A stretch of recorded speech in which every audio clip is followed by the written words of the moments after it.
What's going on, guys? Today we're going to be doing a little bit different video than usual. Today I'm going to be telling you my story, which is not something that I do very often on YouTube. In fact, I really usually try and keep my channel predominantly business focused, and I don't go too much into my personal life.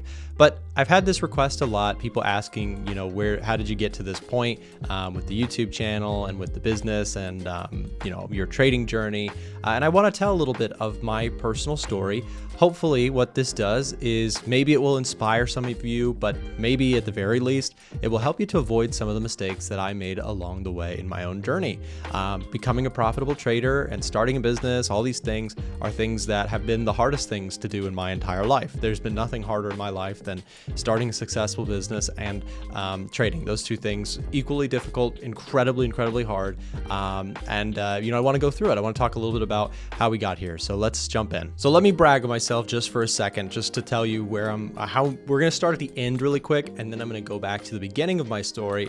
And again, if this is not your type of content, by all means, if you're just here for daily trading ideas and things like that, this may not be the video for you, but I'm going to get into it. So currently, at the time of recording this video, I am managing over 7 figures of personal capital in the markets. I have several accounts that I have built over the years. I've been doing this since about 2016, 2017, and I've compounded and built accounts through various ways, mostly through businesses that I have started in my life. And we're going to talk about that in just a bit. So I currently have a team of 10 very talented people behind the scenes at A1 Trading. In fact, one of them that's editing this video, Chandler, he could say hi. We'll get a wave from Chandler. See, that's kind of special. You get to see Chandler sometimes in these videos. So I have a team of really talented people at my business, A1 Trading, which specializes in building software tools for traders. We build everything from reports like the commitment of traders data tools that we've built, and fundamental macroeconomic data tools to allow traders to spot trends and things in the market, and build tools that make the process simple. We've had a lot of success in that, and that has really been starting at the end. Again, that's a huge income driver for my personal life, is owning a software company in the trading space, because that is my niche. That is what I know best. I started a business in it, and that's been a big thing for me over the years. We also do daily live streams on my channel. We do, and on our other channels, A1 Trading's YouTube, socials, Twitter, things like that, where we have guests appear from all over the world, which is an amazing thing. I have trading friends from South Africa like Kinzo, or Norway like Ivan, and I've had all these different people and wonderful traders that I've met over the years who join me on a daily live show. How did we get there? That has been a process that goes well beyond just my efforts. It's been an awesome thing to watch my team build out such an amazing content funnel, and we've also been able to do live events where I've been able to speak at in-person events and give seminars to traders who are interested. And I never in a million years would have thought 10 years ago that I would be doing that, right? That people would want to come see and listen to what I have to say. And again, I'm not saying this just to pat myself on the back, because I'm kind of reflecting here, but also hopefully for somebody else out there who is looking to change their life, whether it become profitable trader, whether it be whatever it is, right? I hope that this is a little bit inspiring, or at least, like I said, helps you to spot some mistakes that I made, because I certainly made some along the way, and I'm going to talk about it now. So first, let's get into my early life. And I first of all want to just say, one of the biggest forces that has led to the progress that I've made in my life has been that I have a supportive mom and dad. And that is just something that I know is an incredible privilege. My mom and dad both were incredibly supportive of me my entire life. They still are. And that is something that I know not everybody has. So I know that is a super privilege, and I'm very thankful for that. Both my mom and my dad, through my entire entrepreneurial career, throughout my entire life, I've been pretty entrepreneurial, have been incredibly supportive to me. I'll tell you about my first business that was actually, basically step-by-step helped with my dad. Now, my dad, he owned a staffing company in Atlanta, Georgia. And, the staffing world, basically, he specialized in putting engineers into jobs. And he ran a tight ship. He ran a crazy good operation, and he was a very successful entrepreneur and business owner. And so my dad has always kind of encouraged my entrepreneurial spirit that I also just, I guess, naturally have. But I mentioned to him that, I wanted to do like vending machines at the office. Like I thought it would be cool to put a vending machine in the office. And so this is kind of a starter business for sure. But I ended up getting a loan from my dad when I was like 8 or 9 years old of I think it was like, I can't remember how much it was, like maybe $1,500, I can't remember, for a vending machine to pay off the vending machine in the office. And obviously this is, not something that the standard 8 or 9 year old can go do. But with the help of my dad, I learned so much from this beginner business. We would go to Sam's Club or Costco, and we would load up on the stock for the vending machine. And I would get out these charts and we would write down how well each product was selling. And if a product was selling well, we would put it at the top where everybody's eyes are when they go to the vending machine. And if it didn't sell well, we would stop ordering it altogether. And we'd stock the vending machines weekly, and we would study how the numbers were. And my dad taught me some incredibly valuable lessons just about how to make a profit. Even back then, when you're 8 or 9 years old, you don't really understand like what a profit is. I learned what a profit was and how to track what the best selling objects in the or food items in the vending machine were. So, I didn't make a ton of money off this by any means, but I learned a ton from this experience. And it also got me thinking like, I can make money. I remember being like 10 or 11 and just remember being like, there's some creative ways that you can find ways to hustle to make money. And so that leads me to kind of the next business that I started, which was more when I was like 14, 15 years old. Might even been a little earlier, but when I was 12 and 13, my dad would also force me all the time to go work at, we had a property in North Georgia, and I would constantly be dragged up there on the weekends to work. And if anybody has a dad that's like this, you know how it is. Knock on the door at 6 a.m. on Saturday. Hey, Nick, I need your help at the property here today. You're getting in the car. And suddenly, the offer he would always make would be, oh, don't worry, just get in the car, go to sleep. You'll be there in an hour. It'll be just like that. Like as if I didn't know I could, take a nap in the car. But anyways, I used to do projects like that all the time with my dad. And it taught me a lot of, hard work lessons. But also, I was terrified of my dad as a kid, and rightfully so. He's an intense dude. He still is. And so, we would go on these adventures to go work on, fixing fences and cutting grass and hedging all the bushes and things like that. So I ended up getting okay at doing that too. And I realized, what? I'm doing this for free for my dad, but maybe I could start charging the neighbors money to do this. And so I started just knocking on everybody's door in my neighborhood, and I conjured up some pretty good business. I went everywhere. I talked to everyone. And by the end of the summer, I was cutting grass and trimming bushes and doing everything for several people in my neighborhood. And when I say that beats lifeguarding, that beats the crap out of lifeguarding, because I was making some good money. I mean, I remember just after a summer of working constantly, I'd bring home $5,000 or $6,000, which doesn't sound like a crazy figure nowadays, when you're working a full-time job. I went to school for software, but I'm going to jump ahead to that. I'm not going to get to that just yet. But anyways, I really got into that. In fact, I thought that was what I was going to do my whole life. I thought I was going to be starting and expanding a landscaping business. I even got my sister to help me with some of that, and she hated that. And fast forward today, she actually works for me now, and she's an awesome team member. But let me continue on with the story. At the same time, when I started having this money, I've always been, I don't like to spend my money. I think that a lot of people can relate to that. A lot of people cannot relate to that. But for me, I never, even as a kid, wanted to spend the money that I made because I worked hard to get it. So when I would collect these, checks and invoice all my neighbors and get paid for this, I started piling it up in my bank account. And I started wondering what to do with this money sitting in the bank account. And this is where, even at a young, maybe 16, 17, 18-year-old range, I started dabbling with or learning about the stock market. I would watch videos and learn, various things from people. One channel that I watch to this day, by the way, is Financial Education Jeremy. I watched his stuff for years. He's somebody that I've really learned a lot of things from. But at this time, I started learning all about what to do with your money once you have it. Instead of spending it, what can you do with it? And I learned very quickly about the stock market, which is where I first got into trading and or investing.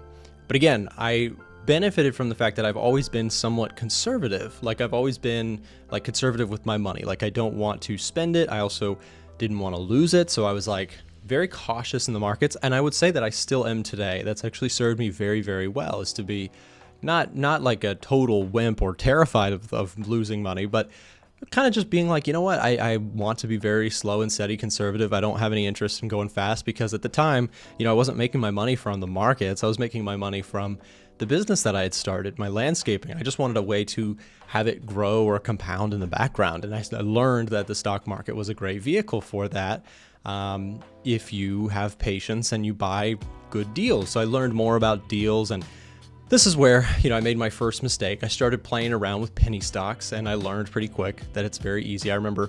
I can't remember the stock that I was in, but I bought some biotech stock, which, if you know anything about biotech stocks, they can either triple in a day or go to zero in a day. And the one that I bought went to zero. It went like all the way down, and I lost, a big amount of money. And I realized, even if you try and come at this stuff conservatively, it's very easy to make big mistakes, lose a lot of money, and then just kind of reset. And so, that happened to me. I made several trading mistakes in the beginning. I never really blew an account, but I certainly had big losses, and just didn't know what I was doing. I was just, this is the next greatest, thing that's coming to the market, and let me jump in on this. And it cost me, a learned lesson or two. But that was my first initial interest in the markets. So the next thing is that during that time, I should mention that this will introduce a new character who has been around for a while, which is Frank. Frank is one of my best friends. Him and I go back to our childhood, where we were on like swim teams together, and we actually both cut grass in the neighborhood. Frank also had a landscaping stuff that he was doing, and we would sometimes work together on stuff. And anyways, Frank and I have been friends for a long time, and so we would actually sit around and talk about like stocks. And I remember the old story that we've told on this channel a lot of times, which is Frank and we both remember talking a lot about the Snapchat IPO, which is when Snapchat first came on the market. And that was, a learned lesson, I think, for both of us. But just anyways, we talked about stocks in the basement all the time. And then I started another business. This is the next one that I guess I started. And this is maybe, so that failure of buying penny stocks and thinking they're going to double or triple, that was one thing that I had a pitfall in. But this is the next one that was much more painful. So around this time too, I started getting closer to college, and I also realized that I may not forever want to do landscaping. I figured, maybe with this stock thing, there are some ways that I can stay in the AC and still make money, which was a hilarious thought, because again, I was outside in the hot summer. Guys, I used to be like the same color as this piece of wood. Like I used to be a bronze Nick. You guys wouldn't believe it, because now I'm just this pale dude. But I blend in with the shirt. But anyways, the next business that I started was a company that I called selliPhonesQuick.com. And the domain is no longer available, but I will try and pull up a screenshot here on the screen for you of selliPhonesQuick.com. I can't do more.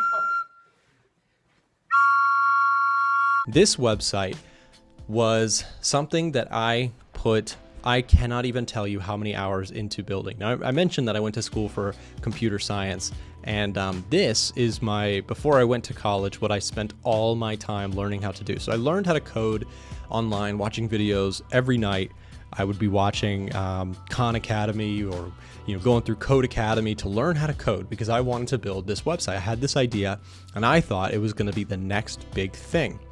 My idea was pretty simple. You would go to this website, and I figured everybody has a phone or two that's sitting in their drawer that they no longer use. And by the way, fair game to anybody who is watching this video and wants to try to do this business better than I did. And maybe this could be your way to build some wealth. Again, I don't think that trying to trade from a small account is a very wise thing. It's very hard to make money in the markets when you have, it's like multiplying by zero if you have no capital. So either you should get funded or you should go the route of what I did, which is I started many businesses before I even really went hard into trading. But so this business though, sell iPhones quick. My idea was everybody has a phone sitting in their drawer. Why not make a way for people to be able to hand over the specs of their iPhone, plug it all into an algorithm that I programmed, and my dad also helped me with this. My dad's also a software dude. This algorithm would then compute a score that was like 70% of what I thought I could actually sell the phone for. So what I mean by that is, let's say a particular iPhone sells for $200, right? And in this iPhone, Sell iPhones Quick website, when you plugged in your phone, it would punch in and it would say, we'll give you 150 or 160, whatever, right? It would give you some less than that. And then what I would do is I would have them ship the phone to me, and then I would be able to review the phone, make a final payment of the phone, and then I could, again, refurbish. I would fix up if I needed to, do any minor repairs, reset the phones, all that good stuff. And then I would be able to sell them locally in my local area through like Facebook Marketplace or Craigslist. And this actually, I still think is a pretty good idea. In fact, I started running ads and I did get some traction. Now, where's the mistake in this? This sounds like maybe a half decent business. What I realized is that, number one, my website, although it was pretty good for having no coding experience and I didn't use any pre-built website builders whatsoever, like I built the website from scratch. It may not have been super successful because the server that I built it on was having some issues and it was very slow. So my mistake was I had started a campaign to advertise on this business or advertise in this thing, and people's browsers were unable to load the site very quickly. And so my conversion rate was absolutely horrible. So long story short, I dumped a lot of money into advertising and people couldn't complete the website, and this discouraged me so much. And I was just like, then what also happened is a couple times I would get the iPhones and they would be worse off than I thought, and I would lose money from my purchase of the iPhone. Or I also got scammed about on an iPhone. I got scammed more than once. I realized that the iPhone flipping industry is sketchy, and I'm not saying that this can't be done because there are probably people listening who know how to flip iPhones very well. But there's a big learning curve to it, because when somebody sells you an iPhone and they, if it's a stolen iPhone or it's still connected to their account, it's very, very hard to get them out of the account and you into the account. So anyways, there were many pitfalls, there were many struggles, and I had several failures.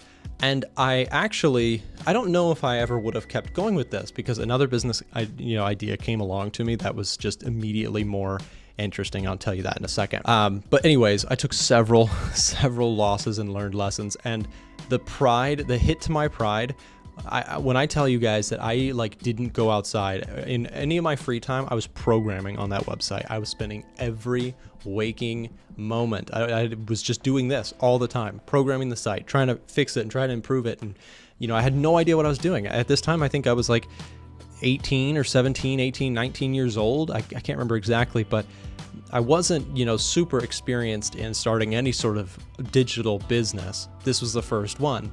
So I made many mistakes. And, to be honest, I might have been able to sort this out. And again, I think that if this is a great potential business idea, if you really know your stuff about technology, which I don't, I just thought this was a decent idea, and it probably still is. So somebody out there might be able to capitalize on this idea. And by all means, I wish you well, blessings to you. If you can figure out how to do this and make good money, I actually think there's a lot of potential there. That being said, what came next was something a little bit more interesting. I told you guys that I spent a lot of time landscaping, and I'd worked my way up to a ride mower, like a Kubota, one of the wide deck mowers. And I was cutting big fields near my house. And this was a pretty profitable thing. I was making money. I was doing this also at the same time when I was doing the Sell iPhones Quick, and I was doing school and all that. And so anyways, I ended up thinking about it, and my dad also, big kind of mechanical guy, had to, been working on different machines and things like that, and we would repair the lawnmowers together and stuff like that. And we started looking at Craigslist. I started looking around on Craigslist for machinery that we were pretty familiar with.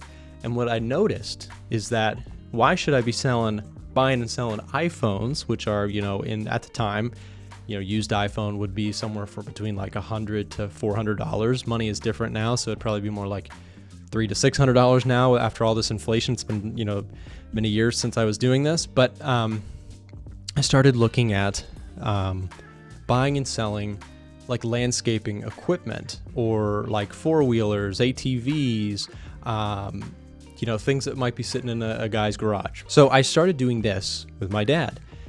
Again, I didn't have a trailer or anything like that. So again, help from dad was he had a trailer, but I would find these deals on Craigslist. Like this was my other great flip. And again, blessings to anybody who wants to try this business.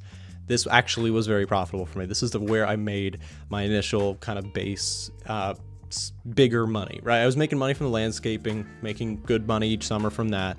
But this is the first time I made good money, like for the first time. I started a business where I would essentially go buy equipment. I would find equipment on Craigslist or Facebook Marketplace that would be further out, from the city. I live in Atlanta. So, it would be out in the middle of nowhere. Somebody's selling it who probably doesn't have a lot of local traffic to buy those machinery from them. I would go out to them. We'd look at it, make sure it's good, load it up on the trailer, give them X, and we'd bring it back to Atlanta where there's a big marketplace for it, and we'd sell it for X plus, 30, 40, 50%. And this is where I made some good money because I would take the money that I had made from landscaping, I would convert it into cash, I would buy things, and I would sell things for hire in Atlanta. So this became a trend. I did this for a few summers, and I made way more money doing this. I remember I would flip something, and if I made a good return on it, let's say I do a $10,000 tractor or a $10,000 mower or something like that, I would take that money, $10,000, and that $10,000 could turn into something like $14,000. So I'd make like a 40% return on a machinery piece that I was familiar with because we worked with them all the time. So this is something that, again, I think that you can always find a way to commoditize the things that you know and love well. So I ended up making good money from this. And that was the first time that I made a sizable amount of money. I did this many, many times, bought and sold things. This was also a little bit different a time. After COVID, things really changed in the Facebook Marketplace world. There was not a lot of stuff for sale because everybody was spending money like crazy, so it was hard to find those same deals.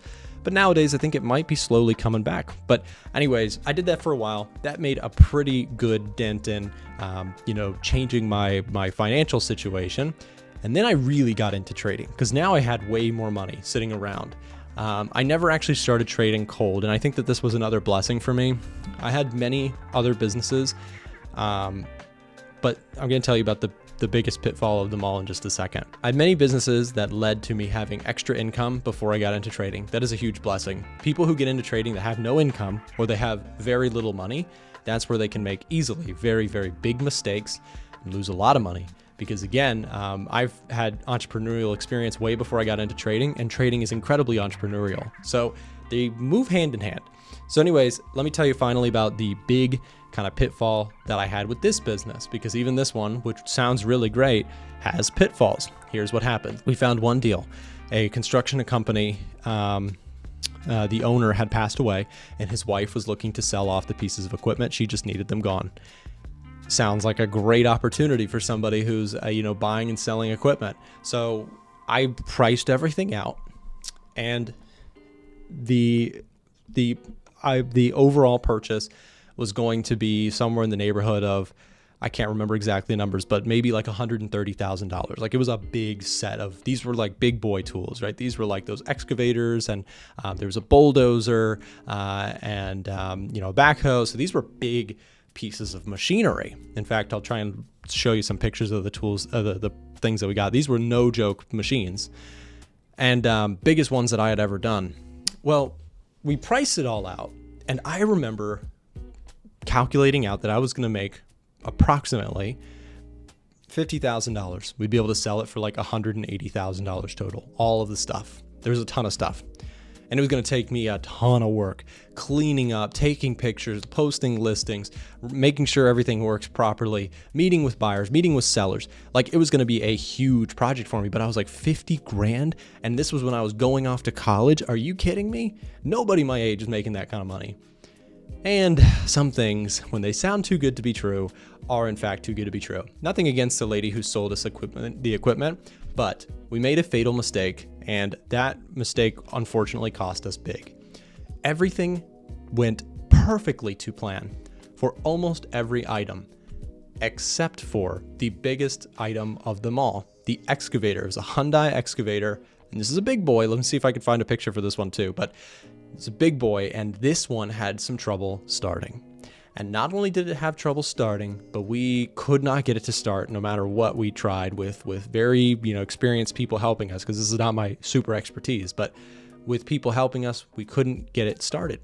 Brought it to the shop, and it ended up costing somewhere in the neighborhood of like $25,000 in repairs to get the thing to be fully functional again. So between that and having to sell some other things for lighter than I thought I would be able to sell, we ended up making approximately zero. So that whole project, which took up so much of our time, my constant posting of things on Craigslist and Facebook Marketplace and meeting with buyers and negotiating with people, all to pretty much just break even on the money that I needed to get back. And again, that was a huge hit to my pride, because here I was wheeling and dealing all these other machines doing big things. And I got humbled by making a fatal mistake of, this machine had sat in the woods for a while, and I made a critical mistake with our decision to buy this machine. I wasn't doing this alone. I had my dad and some of his friends also involved in these projects to help us and to kind of diversify our talents for these things, because this was above my understanding of equipment. I don't have a PhD in construction equipment, but this was a big one for me. So anyways, that was a huge lesson. I didn't lose money, which is a wonderful thing, but we certainly did not make money, and it certainly cost me a tremendous amount of time. But after all of that, I learned so many things about entrepreneurship. I learned about invoicing clients. I learned about, posting great listings and marketing those listings. And I learned so many things about being an entrepreneur from this experience. Even though I broke even on all that and, took a huge risk on all that, to break even is a blessing, to come away with many lessons. So all that to say, then I went off to school, went on to go for software engineering. I knew that I had liked building that website, Sell iPhones Quick. I knew that, I had a big interest in programming, or at least building cool things, not necessarily coding itself, but I liked building stuff. I thought it was so much fun. And so this also was where I met a good old thing called MetaTrader 4. And many of you guys obviously know what MetaTrader is. It's a software tool for traders it's like a terminal where you can place trades, or specifically what I liked about it is you could build custom indicators. You could build, robots and indicators and things like that. And so I became obsessed with backtesting and building robots and indicators on MetaTrader 4. And I spent all my time, just like Sell iPhones Quick, all my time, like this one was just an insane amount of time sink. I was building indicators and testing their effectiveness in the markets over and over and over. I probably built 1,000 indicators and robots to try and find an edge in the market. And I've made substantial progress in my trading. This is the first time that trading became like something I really took serious, because I had money sitting around that I wanted to use, but I wanted to make sure I was building the right tools first. So I employed all my programming skills that I was learning at school into building and backtesting software tools. And other people around me in my school actually showed interest in it too. I had some other people who were like, oh yeah, I trade stocks, or I trade Forex. And I met other people in this in the computer science world that were interested in that stuff. And I started showing them my tools, and they thought they were so cool. So I actually started filming videos, and boy, did that go a lot further than I thought it would. Welcome everybody to the video. Today I'm going to be talking about the Apollo robot. Because I started recording videos about these indicators and tools that I was building and backtesting them and the importance of, drawdown management. I started just tinkering and sharing my videos. Well, they caught on, people were interested in what I had to say about this. And slowly, my videos would have 200 views, then 300, then 500, then 1,000. I remember my first 1,000 viewed video and I was like, what in the world? That's a lot of people. And, over time, I just kept making videos and people enjoyed them. And I eventually got monetized and I was like, whoa, not only, now I'm finally getting paid for my 4,000 hours of programming these things. That's kind of cool. I'm making like $1 a day from ad revenue. But anyways, I then started a small website where people who had been asking on my, channel, hey, can I have those indicators that you're building? I remember being like, heck no, you can't have my indicators. I worked so many hours to get this. Do you know how much work went into building this? So I did decide, I was like, just out of pure respect for my time, you can have my tools, but it's going to cost you like $20 or whatever it was. And so I actually started trading at this time, showing, my account and talking about it on my YouTube channel. People were watching, and I was also starting to sell indicators and tools that I had worked hard on as well. And so I had this little website and I was selling tools and indicators and making videos. And I wasn't making, a ton of money by any means, but I was having a lot of fun doing it. And it just kept growing and growing. And eventually I graduated school and I actually went on to get a software engineering job. I was a contractor and I worked at Delta Airlines for a number of months before I realized that I just didn't love it, that I was working. At this time, the business that I had been starting quietly, my software indicators business with my YouTube channel had started to really taken off. And this was at the same time that I was working like 50-hour work weeks. So I was driving down across Atlanta. If you know Atlanta, my goodness, getting down to the airport on a busy Monday morning, that is hectic. So I was driving from, north of the perimeter down through Atlanta into, I had a long commute, 50-hour work weeks. And this is this is the hardest working time of my life, I think, to this day. I was managing at this point the tech support for the indicators and tools that I had sold to people. So I was working with many different people, chatting with them, seeing how the tools were working, seeing how I could help them. I was making videos in the morning. I was trading at night. I was, I was just constantly working, and I worked probably, not even exaggerating, 100-hour work weeks just constantly.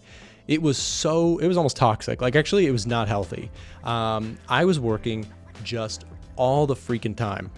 In the mornings before I would head out to work, I would get up at 4:30 or 5 o'clock every morning. I'd work until I had to rush out the door to get down to the airport or get down to the Delta Airlines place, and I would work all day there, and then I'd come home and so I was programming at work and programming at home and making videos at home and managing customer support by myself. I was working all by myself to do the business, and it was not healthy.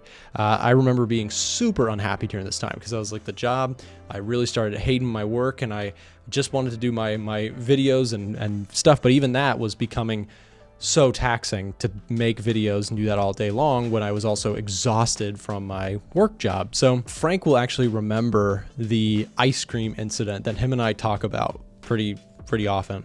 Frank is a super nice guy, and him and I mentioned that we've been friends for a long time. We've been talking about stocks, and we've done swim teams and all these things together.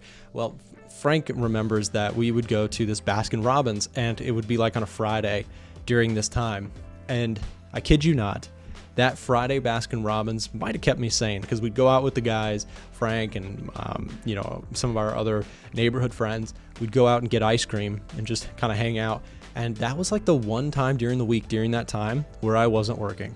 Like, that was the one time where I would just chill out, and I would let Frank know. I was like, dude, I'm getting worn out. I don't know how long I can do this, and something's got to give. And Frank remembers that to this day. He was like, dude, you're insane. Like, you're just something's wrong with you. And something is probably wrong with me, because I actually don't, even praise that kind of work, because that was not healthy. Like, that was, I was gaining weight. I was like frustrated and angry all the time. And it was kind of a nightmare, but it also was the only way things were going to change. And I knew that the only way I was going to ever be able to kick the job was to improve my side income to a point where I could take a risk. And that is exactly what happened. I remember I was working constantly, and my manager had the decision made that we were falling behind at the office, and that in order to keep up, we needed to be working on the weekends and do some stuff over Saturday and Sunday to get prepared for each week. And that was it for me. I was like, I have no available space, literally no available space. I don't have a personal life right now. My poor current wife, I was dating her at this time, and she stuck with me during this time, and she was good about this because for those of you who have significant others, or maybe your significant other is in this situation, you know that if they're incredibly busy, that weighs on you too, because you want to see them, you want to do stuff. And I felt bad about that. I remember a lot of people, maybe some of you guys can relate. I just had so little time. It was hard for me to juggle even a relationship and friends on top of these 2 full-time jobs that I was working pretty much. But my girlfriend at the time and wife now, she was a good one, and she stuck through that, and she supported me greatly during that whole time. And eventually, when the hey, you need to work weekend stuff came along, I said, I can't do it. I got to take this risk, because I had been thinking about it, but I took a long time. Another mistake that I made, I knew that I was going to be able to make it. Like I knew that I had enough people following my stuff. I had enough of an audience. I had been making enough between a little bit of YouTube channel money, a little bit of trading income, and a little bit of software sales income that I had enough going there. It wasn't going to be pretty, but I could make it without the job. And I knew that for a while, but I was afraid. Everybody who I asked about it, which big mistake, asking other people, hey, should I quit my software job, is a stupid thing to ask people. Another mistake that I made. You got to make that decision for yourself. And that's what ended up happening. Everybody who I asked was cautious and said, you're going to quit your software job to go do funny YouTube videos? Are you kidding me? And I remember the judgment was hard, man. The judgment was hard because people were like questioning that idea and thought that was silly and goofy. And they're like, but how consistent is that? Are you really gonna be able to pay for your rent on that? And I didn't know. I mean, it was a risk, but finally this demand of, you need to take your laptop home with you, and you need to do these training sessions over the weekends. That was the breaking point for me. I was like, nope. This manager that I had was not a cool guy. He was very, very rude, very egotistical. And it was just too much. That was the point where I said, you know what? I'm going to take a risk. And worst case, I'll come crawling back to this job. And I quit that. And I actually have a video it's cringy. So let me tell you, I recorded quitting this video for my little YouTube channel at the time. And I'll play that for you now. I'm about to call my boss, and I'm going to just let him know that, I have other opportunities elsewhere. I'm going to just call him, and we will see how this thing goes. Hey, good morning. How are you doing? Kind of just be honest with you. I have another opportunity that I really think I might have to pursue. When I leave this thing, I want to make it as painless for everybody involved, and it's just an opportunity that I really can't say no to. Don't mean to kind of throw a wrench in what's going on. I understand. Right. Yeah, I know it's a very high pressure situation, and I really did take some time to think about it. So. Okay. Yeah, no worries. These things happen, so I totally understand. All right, I appreciate it. All right, thank you. Yep. All right, bye-bye. Well, there we go, guys. I am officially kind of 2 weeks out from no longer being an employee. I appreciate all of the support that you guys have been giving me. It's been kind of a jump from the safety of having a full-time job that pays you every single week to kind of not having those guarantees, right? Taking a little bit of a risk. I'm gonna transition out of this job as smoothly as I can to try and help out my coworkers. Nothing against them. It was just, it's an opportunity for me to kind of go full-time with what I'm doing on YouTube, on my trading, working with members, all sorts of good stuff. And it's just hard to ignore at this point, and pretty excited to just go full-time with it. I appreciate all of you guys for supporting me along this journey. If you're new to my channel, please consider subscribing, hang out with me in the future. I do all sorts of trading educational content here on YouTube. So yeah, a little cringy, but I ended up quitting my job. And when I say that I kind of lucked out, I really lucked out. This was just before 2020. In 2020, a lot of my coworkers all got let go during the pandemic, because as you can imagine, an airline like Delta, took huge hits during the pandemic when nobody was flying. And so they let go like tons of people. And my fellow comrades in the job that I was in, a lot of them lost their jobs, unfortunately, and that would have been me. So it's kind of like a surreal feeling. I was like, wait, everybody is losing their job. Like maybe I'm like, the universe is telling me that you needed to leave that and get on with taking a risk anyways, be brave and go do something. And so I did. And my business actually took off in 2020. In fact, I got back to that incredible work heaviness, and I actually ended up hiring for the first time ever my sister. Stuff got overbearing even when I was full-time at this stuff. There's just so much that's involved in running a business. There's so many, support emails that are coming in, and helping people with their problems and fixing things and making videos. Like it's just such a time sink. So just like trading, businesses are incredibly hard to run effectively. I ended up hiring Julie, who is my sister, and she works at A1 Trading to this day. She is a key player and has been in our team for some time. She initially, she was just helping me answer emails and catch up on the support tickets that were coming in because they were overrunning me. I was getting run over one Thanksgiving week, and I asked Julie, "Hey, you want to make some money? Like, you want to get paid, hourly just to answer these emails for me?" And she did that, and she did a great job. And eventually we hired more people and then more people. And eventually we even added Frank to the team. Frank him and I had been talking markets forever. And he would come back each summer during his school. He would come for the summer and intern at the company, and ended up coming back full time in like 2022 or 2023. But during this time, we added up to 10 people total. Now, there's, I think, 8 of us in person and 2 of us who are remote team members. But we also saw during this time, we added people like Emily and Chandler and James, Drew, Hallie. We've added all of our different team members who have been game-changing in taking this business to a different level. And why did we add so many people? Well, it was with the launch of the Edge Finder, which the Edge Finder is, if you're not familiar, it's our predominant market trading software tool. It is on another level from anything I had built before this. But myself, Frank, who is also, again, one of our developers here, and our remote developer, Giles, we've built this tool together. And as a team, we've really brought it to life, and it's been our flagship thing. This is where things really changed for the business and grew our staff tremendously, because there was a huge demand for fundamental analysis software. Macroeconomic data tools have been kind of our niche, and it's what we talk about on the channel, so it fits very nicely into what we do. So things really took off with the business at that time. And during this whole time, during 2020, all of my past businesses and the success of the one that I had started led to me building out, for the first time, like pretty good sized trading accounts. I had a good account before this. Before I ever quit my job, I was working with a decent amount of capital from the software job and from my past businesses before that.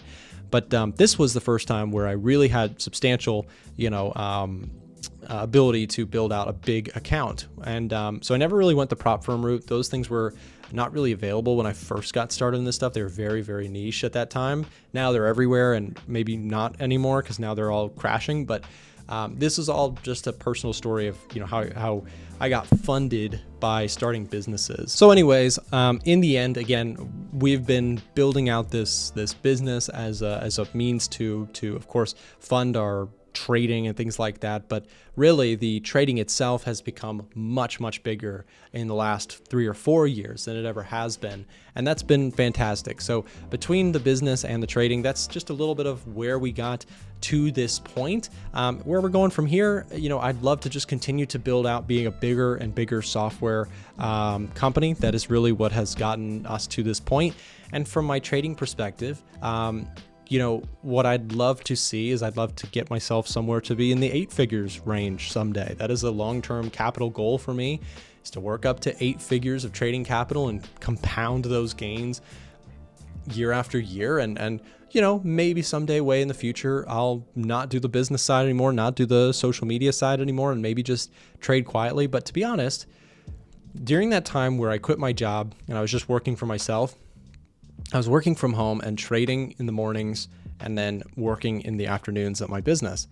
and it actually got incredibly boring. I like working with people. I like managing people and helping them to be creative, and watching other people grow in their career has been so much fun for me. I love leading people. I love finding ways to better help everyone on my team to be better at what they're doing. That is something that I'm so passionate about. I know that's not for everybody, but for me, that is just the best thing ever, is to watch somebody get really good at what they do and help them to succeed in their career, because it benefits everybody, like a team effort kind of thing.